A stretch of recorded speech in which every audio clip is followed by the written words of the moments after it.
Perform the indicated operations. -2 minus the quantity 5 minus 17 plus -6.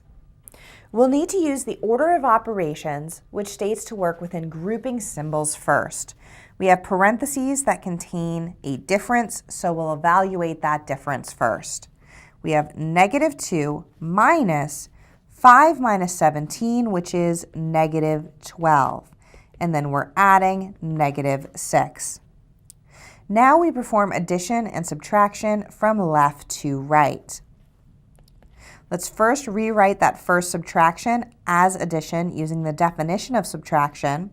We have -2 minus -12, which is plus +12, plus -6. Now we add. We'll begin with the first two terms. -2 plus 12 is 10, so we have 10 plus -6, which is equal to 4.